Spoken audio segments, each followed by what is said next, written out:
اللہ من الشیطان الرجیم بسم اللہ الرحمن الرحیم۔ ہمارے بنائی صاحب فوت ہو گئے، تو ان کے اشارے ثواب کی نیت سے تعلیم القرآن کے حوالے سے یہ کچھ پڑھتے ہیں اور سمجھتے ہیں۔ یہ سورہ رحمان کی آیت ہے، وَالسَّمَاءَ رَفَعَهَا وَوَضَعَ الْمِيزَانَ أَلَّا تَطْغَوْا فِي الْمِيزَانِ وَأَقِيمُوا الْوَزْنَ بِالْقِسْطِ وَلَا تُخْسِرُوا الْمِيزَانَ وَالْأَرْضَ وَضَعَهَا لِلْأَنَامِ فِيهَا فَاكِهَةٌ وَالنَّخْلُ ذَاتُ الْأَكْمَامِ وَالْحَبُّ ذُو الْعَصْفِ وَالرَّيْحَانُ فَبِأَيِّ آلَاءِ رَبِّكُمَا تُكَذِّبَانِ۔ تو ترجمہ نے لکھا ہے تفسیر نمونہ نے کہ اس نے آسمان کو بلند کیا اور انصاف کی ترازو قائم کی تاکہ تم لوگ وزن میں حد سے تجاوز نہ کرو، اور انصاف کے ساتھ وزن کو قائم کرو اور تولنے میں کم نہ تولو۔ اور اسی نے زمین کو انسانوں کے لیے وضع کیا ہے، اس میں میوے ہیں اور وہ کھجوریں ہیں جن کے خوشوں پر غلاف چڑھے ہوتے ہیں، وہ دانے ہیں جن کے ساتھ بھوس ہوتا ہے، اور خوشبودار پھول بھی ہیں، اور تم اپنے رب کی کون کون سی نعمت کو جھٹلاؤ گے۔ تو یہ انہوں نے آگے تفسیر میں لکھا ہوا ہے کہ وَالسَّمَاءَ رَفَعَهَا وَوَضَعَ الْمِيزَانَ، کہ آسمان کو بلند کیا اور میزان قائم کیا۔ یہاں میزان سے مراد ترازو نہیں ہے بلکہ توازن ہے۔ توازن سے مراد یہ ہے کہ زمین جس کا ڈائمیٹر 13,000 کلومیٹر ہے اور اس کا والیوم 1 ٹریلین کیوبک کلومیٹر ہے، اتنے بھاری بھرکم وزن کے ساتھ سورج کے گرد تقریباً 30 کلومیٹر فی سیکنڈ کی رفتار سے گردش کر رہی ہے۔ سورج اس کو اپنی طرف کھینچتا ہے اپنی کشش کی وجہ سے، اور یہ موومنٹ کی وجہ سے سورج سے دور رہتی ہے۔ سینٹریپیٹل اور سینٹریفیوگل فورسز کا یہ انتہائی اعلیٰ امتزاج ہے اور توازن ہے۔ تو سورج کے گرد یہ 30 کلومیٹر فی سیکنڈ کی رفتار سے دوڑ رہی ہے، اور اپنے ایکسل کے گرد جسے دن رات بنتے ہیں اینٹی کلاک وائز، وہ یہ چلتی ہے تقریباً 30 کلومیٹر پر منٹ۔ اتنی تیز حرکت کے باوجود بھی یہ ساکن رہتی ہے اور بالکل ہمیں چلنے کا احساس نہیں ہوتا، اور اگر یہ میزان اور توازن نہ ہوتا تو زندگی ممکن نہ ہوتی، ہر چیز درہم برہم ہو جاتی۔ تو اس سے مراد آسمانی جو میزان ہے اس سے مراد توازن ہے، اور یہ بات جو ہے یہ قرآن مجید کے معجزات میں سے ہے، کیونکہ جب قرآن مجید نازل ہوا ہے تو یہ لیل و نہار اور یہ توازن اور سینٹریپیٹل فورس اور سینٹریفیوگل فورس اور زمین کی اتنی تیزی سے موومنٹ اس کا پتہ نہیں تھا۔ تو یہ آیت جو ہے یہ قرآن مجید کے معجزات میں سے ہے، جس کا بعد میں جا کے پتہ چلا کہ اس میزان کا کیا مطلب ہے۔ اگلا جو میزان ہے اللہ تطغوا فی المیزان، کہ تم میزان سے تجاوز نہ کرو۔ تطغوا جو ہے نا یہ طغیان سے ہے۔ تو طغا جو ہے طغا، اللہ فرماتا ہے اذهب الی فرعون انہ طغی، کہ حضرت موسیٰ کو اللہ تعالیٰ حکم دے رہا ہے کہ فرعون کی طرف جاؤ، وہ طغیان، سرکشی، عدالت سے انحراف، معقولیت سے انحراف اور اللہ کا حکم نہ ماننا، اس معنی میں یہ طغا، طغیان، طاغوت، یہ ملتے جلتے الفاظ انہی معنوں میں ہیں۔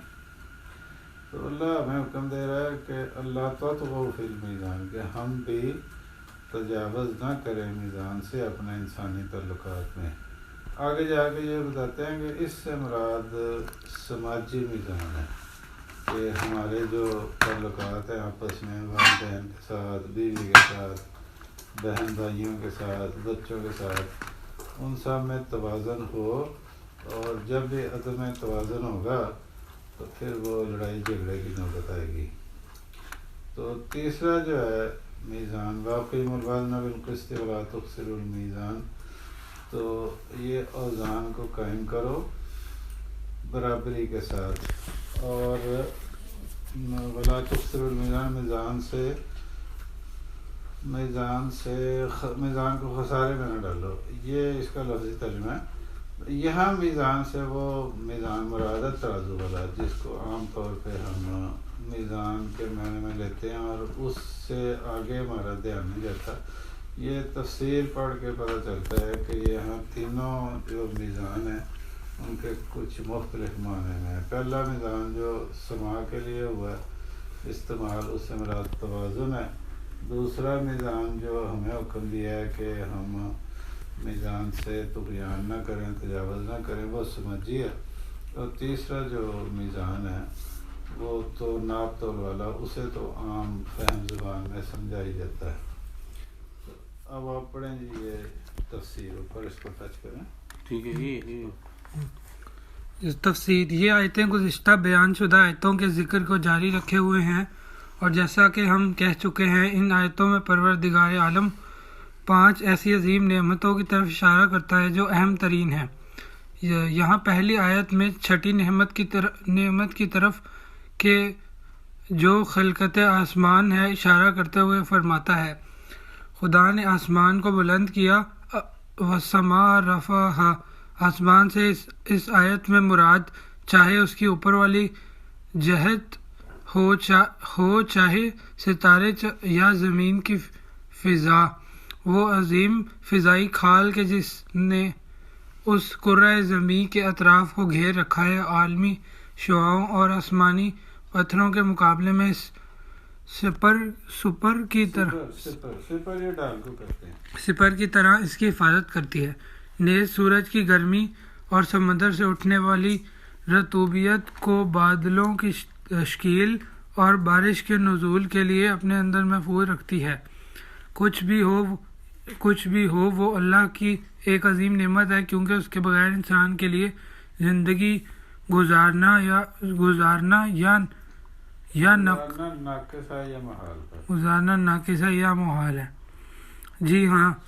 نور و روشنی جو گرمی ہدایت، حیات اور حرکت کا سبب ہیں، آسمان کی طرف سے آئے ہیں۔ بارش آسمان کی طرف سے آئی ہے، نزول وحی بھی آسمان کی طرف سے ہے۔ اس صورت میں آسمان مادی اور معنوی اعتبار سے ایک مفہوم رکھتا ہے۔ ان سب چیزوں سے قطع نظر بلند شدہ آسمان اپنے تمام معنی و مفاہیم کے ساتھ خدا کی ایک عظیم نشانی ہے، اور اس کی معرفت کے راستے میں انسان کی بہترین مدد کرتی ہے۔ جس وقت ارباب دانش اس میں غور کرتے ہیں تو بے اختیار کہہ اٹھتے ہیں ربنا ما خلقت ھذا باطلا، پروردگار تو نے اس عظیم کارخانہ کو بیکار پیدا نہیں کیا۔ سورہ آل عمران آیت نمبر 191۔ اس کے بعد پروردگار عالم 7ویں نعمت کا حوالہ دے کر فرماتا ہے خدا نے میزان قرار دی، ووضع المیزان۔ میزان ہر قسم کی ناپ تول کے پیمانے کو کہتے ہیں۔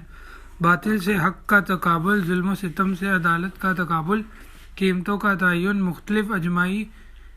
اجتماعی مرحلوں اور حقوق انسانی کا تعین، یہ سب چیزیں میزان ہیں۔ میزان قانون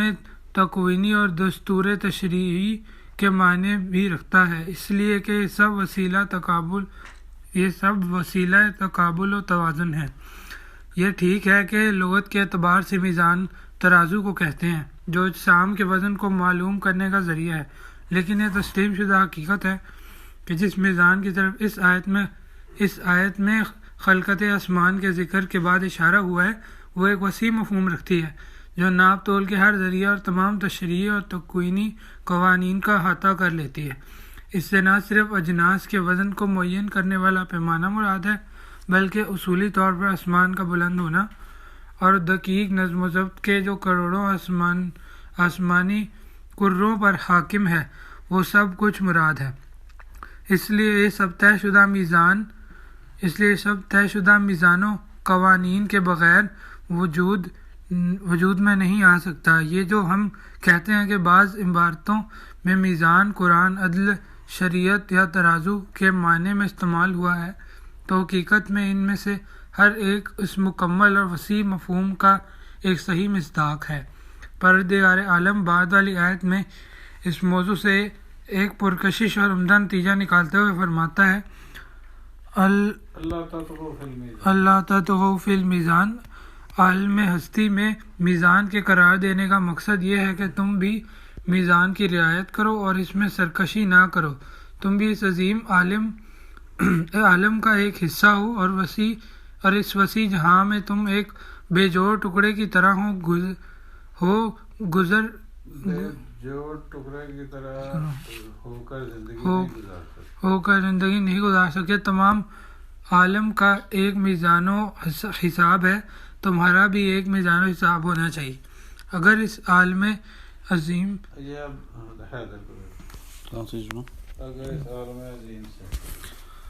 اگر اس عالم عظیم سے میزان و قانون کو ختم کر دیا جائے تو یہ تمام کے تمام فنا ہو جائیں گے، اور اگر تم نظم و میزان سے بے بہرہ ہو جاؤ تو تم بھی منزل فنا کی راہ بن جاؤ گے۔ کتنی پرکشش اور عمدہ تعبیر ہے جو عالمی ہستی سے انسان کی طرف منتقل ہو رہی ہے، اور عالم کبیر پر حکم چلانے والے قانون کو عالم صغیر یعنی انسانی زندگی پر جو حاکم ہیں ان قوانین سے ہم آہنگ کر رہی ہے۔ یہ ہے حقیقت توحید کہ تمام عالم پر حکومت کرنے والے اصول ایک ہی جیسے ہیں۔ دوبارہ مسئلہ عدالت اور وزن پر زور دیتے ہوئے فرماتا ہے، تم وزن کو عدالت کی بنیاد پر قائم کرو اور میزان میں کسی قسم کی کمی نہ رکھو۔ وَأَقِيمُوا الْوَزْنَ بِالْقِسْطِ وَلَا تُخْسِرُوا الْمِيزَانَ تخسروا الميزان۔ جی قابل توجہ یہ ہے کہ ان تین آیتوں میں 3 مرتبہ میزان کا ذکر ہوا ہے، حالانکہ دوسرے اور تیسرے مرحلہ میں ضمیر کے حوالے سے صحیح معنی واضح نہیں ہو سکتے تھے۔ نیز آیتوں کا تناسب بھی اسی امر کو قبول کرتا ہے، کیونکہ پہلے مرحلہ میں گفتگو ایسی میزان اور ایسے معیار و قوانین سے ہے جو خدا نے سارے عالم ہستی میں قرار دیے ہیں۔ دوسرے مرحلے میں گفتگو انسانوں کے انفرادی و اجتماعی تمام موازین حیات میں طغیان و سرکشی نہ کرنے کی ہے، جو فطرتاً زیادہ محدود دائرہ رکھتے ہیں۔ تیسرے مرحلے میں وزن کے خاص معنی پر زور دیتے ہوئے حکم نافذ کرتا ہے کہ چیزوں کی ناپ تول اور وزن کرتے وقت کسی قسم کی کمی نہ کرو اور کوئی کسر باقی نہ چھوڑو۔ ظاہر ہے کہ یہ مرحلہ محدود ہے۔ اس طرح تینوں آیتوں میں میزان اور ناپ تول کے مسئلے میں ایک نہایت پرکشش اور خوبصورت سلسلہ مراتبے استعمال ہوا ہے کہ جو بڑے دائرے سے چھوٹے دائرے کی طرف منتقل ہوتا ہے۔ انسانی زندگی میں میزان کی اہمیت اپنے تمام معانی کے اعتبار سے اس طرح ہے کہ محدود ترین مصادق یعنی مصداق یعنی ترازو چیزوں کے تبادلے کے سلسلے میں اگر ایک دن کے لیے درمیان سے ہٹا دیں تو ہم جھگڑوں اور قضیوں کے کتنے درد سر میں مبتلا ہو جائیں گے۔ اس اعتبار سے اس لفظ میزان کے جو لامحدود مفاہیم ہیں اگر وہ اپنی جگہ باقی نہ رہیں تو ہمیں لامحدود پریشانیاں لاحق ہو جائیں گی۔ جو کچھ ہم نے کہا ہے اس سے واضح ہو جاتا ہے کہ یہ جو بعض روایات میں میزان سے مراد وجود امام لیا گیا ہے، اس کی وجہ یہ ہے کہ امام کا وجود مبارک حق و باطل کے تقابل و تعین اور تشخیص حقائق کے معیار ہے اور ہدایت کے لیے ایک مؤثر عامل ہے۔ اس طرح میزان سے مراد اگر قرآن لیا جائے تو وہ بھی انہی معانی کی طرف اشارہ ہے۔ بہرحال اس طرف توجہ دیتے ہوئے کہ یہ تمام آیتیں اللہ کی نعمتوں کے ذکر سے متعلق ہیں، یہ امر واضح ہو جاتا ہے کہ میزان کا وجود خواہ سارے نظام عالم میں ہو، خواہ انسانی معاشرے کے اجتماعی روابط میں اور خواہ معاملات تجارت میں ہو، یہ سب خدا کی عظیم نعمتوں میں سے ہے۔ اس کے بعد پروردگار عالم آسمان سے ہٹ کر زمین کے موضوع بتاتا ہے اور فرماتا ہے خدا نے زمین کو انسانی زندگی کے لیے پیدا کیا ہے۔ امام کے بعض مفسرین نے انسانوں کے معنی میں، بعض نے جن و انس کے معنی میں اور بعض نے ہر ذی روح کے معنی میں تفسیر کی ہے۔ البتہ ارباب لغت اور مفسرین کی ایک جماعت اسے خلق مطلق کے معنی میں لیتی ہے، لیکن سورہ میں موجود قرائن اور جن و انس سے مخاطب دونوں یہ بتاتے ہیں کہ اس سے یہاں مراد جن و انس ہی ہیں۔ جی ہاں، یہ قرہ خاکی کی جسے یہ اس آیت میں ایک عظیم نعمت الہی قرار دیا گیا ہے اور دوسری آیتوں میں اسے محاد یعنی گہوارے کے طور پر یاد کیا گیا ہے، وہ ایک اطمینان بخش اور آرام دہ مقام ہے۔ ہم میں سے زیادہ تر لوگ عام حالات میں اس کی اہمیت کو محسوس نہیں کر سکتے، لیکن جب ایک چھوٹا سا زلزلہ زمین کی ہر چیز کو ہلا کے رکھ دیتا ہے یا ایک آتش فشاں کسی شہر کو عذاب کے موارد دھوئیں اور آگ کے نیچے دفن کر دیتا ہے، تو پھر ہم پر یہ حقیقت منکشف ہوتی ہے کہ یہ ساکن و آرام و زمین اللہ کی کتنی بڑی نعمت ہے، خصوصاً جب ہم ان چیزوں پر غور کریں گے کہ وہ جو ماہرین نے زمین کے اپنے گرد چکر لگانے والی حرکت کی تیزی کے طور پر تجویز کی ہے اور سورج کے گرد اس کی حرکت بتائی ہے، تو نہ صرف اس سریع اور لرزہ برانام کرنے والی حرکت بلکہ انواع و اقسام کی حرکتوں کے باوجود اس کے سکون و آرام کی اہمیت ہم پر زیادہ واضح ہو جاتی ہے۔ زمین کے بارے میں وضع کا لفظ ہے، زمین کے بارے میں وضع کا لفظ اور آسمان کے بارے میں رفعت سے رفعت ایکچولی یہ بلندی کو کہتے ہیں، اردو میں بھی استعمال ہوتا ہے، عربی میں یہ رفع ہے، اور آسمان کے بارے میں رفع استعمال ہوا ہے اس قابل میں جو طاقت ہے، اس کے علاوہ اس میں ایک ممکن اشارہ ہے اور وہ زمین اور اس کے ذرائع کی طرف ہے جو انسان کے سامنے سے تسلیم خم کیے ہوئے ہیں، جیسا کہ سورہ ملک کی آیت 10 میں ہمیں ملتا ہے، والذی جعلکم الارض ذلولا فامشوا فی مناکبہا وکلوا من رزقہ، اور وہی ہے جس نے زمین کو تمہارے لیے مسخر کیا ہے اور اس کے مختلف راستوں پر چلو پھرو اور جو رزق الہی کے طور پر اس میں پیدا ہوا ہے اس سے فائدہ اٹھاؤ۔ اس طرح پروردگار اس سلسلہ کی 8ویں نعمت کو معین فرماتا ہے، زمین میں پھل اور شگوفوں سے پر نخلستان ہے، فیہا فاکہۃ والنخل ذات الأکمام، فاکہہ ہر قسم کے پھل کے لیے استعمال ہوتا ہے جیسا کہ راغب نے مفردات میں کہا ہے، اور یہ جو بعض نے اسے خرما اور رطب کے علاوہ تمام پھلوں کے معنی میں لیا ہے، اس کی سوائے اس کے کوئی دلیل نہیں ہے کہ نخل کی علیحدہ شکل یہاں آیت میں موجود ہے، جبکہ ممکن ہے کہ یہ تکرار ہو اور اس اہمیت کی بنا پر ہو جو کھجور کو حاصل ہے۔ سورہ نحل کی آیت اور سورہ مریم کی آیت 20 کے ذیل میں ہم نے ایک تفصیلی بحث خرما کے مواد غذائی کے حیات بخش فوائد کے بارے میں کی ہے۔ اکمام جمع کم بروزن جن کی ہے، یہ اختلاف کو کہتے ہیں جو پھل کو چھپاتا ہے، اور کم بروزن کم اس آستین کے معنی میں ہے جو ہاتھ کو چھپاتے ہیں، اور کما بروزن کبا شب کلا ہے رات کو پہننے والی ٹوپی جو سر کو ڈھانپتی ہے۔ کھجور کے درخت کے بارے میں اس شخص کا انتخاب کے شروع میں وہ غلاف میں پنہا ہوتا ہے، اس کے بعد غلاف کو چیر کر خوشہ نخل کو ایک پرکشش انداز میں باہر نکالتا ہے۔ ممکن ہے کہ اس کی حیران کر دینے والی خوبصورتی کی بنا پر ہو یا ان منفعتوں کے باعث ہو کہ جو اس غلاف میں پوشیدہ ہیں اور جو اس مخصوص مادہ کے نچوڑ کا حامل ہے۔ یہ غذا کے طور پر بھی کام آتا ہے اور دوا کے طور پر بھی۔ ان سب سے قطع نظر یہ غلاف شکم مادر کی طرح ہے جو کھجور کے بچوں کے ایک مدت تک اپنے اندر پرورش کرتا ہے اور آفات سے ان کی حفاظت کرتا ہے، اور جس وقت وہ ہوا اور روشنی کے مقابلہ قابل ہو جاتے ہیں تو پھر غلاف ایک طرف ہٹ جاتا ہے۔ ان سب کے علاوہ اس درخت کی ایک خاص وضع اور کیفیت ہے کہ پہلے یہ غلاف میں ہوتا ہے پھر خوشہ کی شکل میں باہر آتا ہے۔ یہ کیفیت اس پھل کے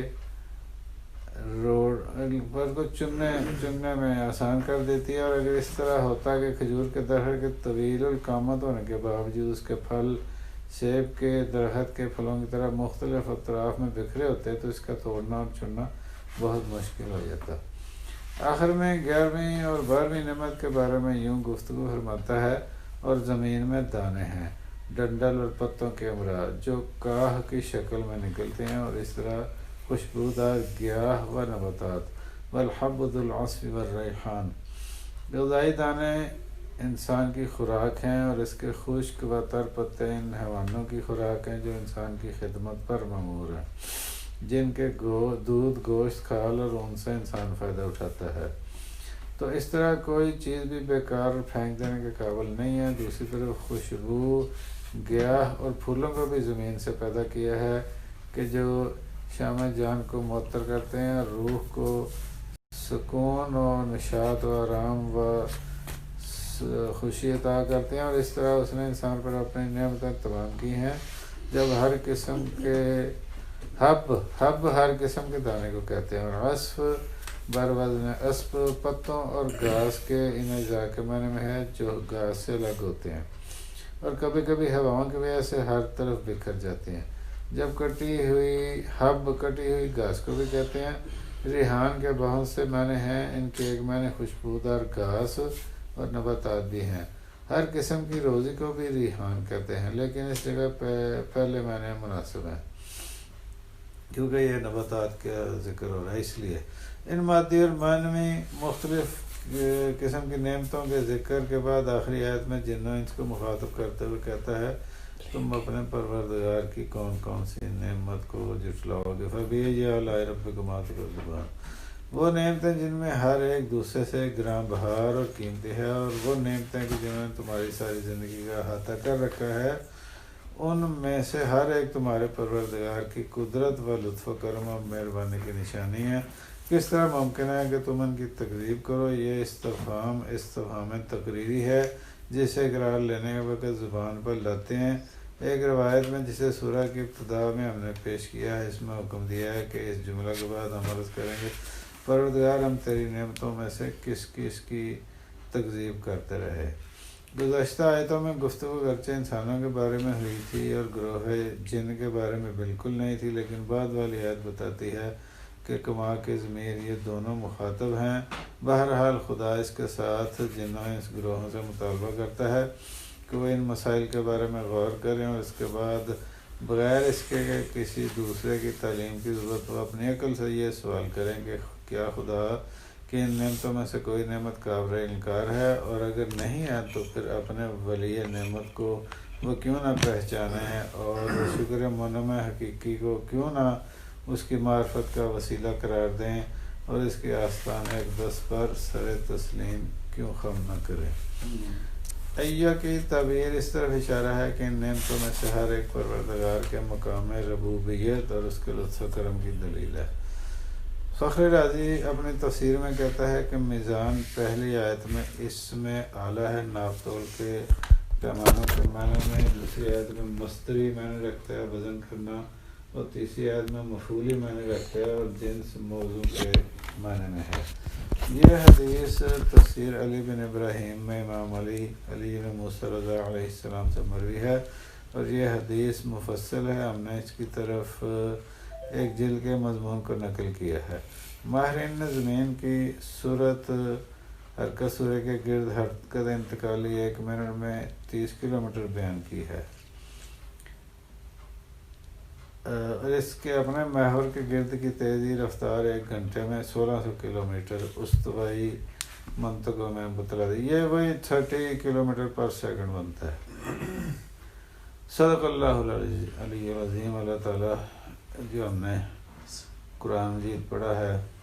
اور کچھ سیکھا ہے تو یہ ایصال ثواب ہمارے بنوئی مرحوم صاحب کو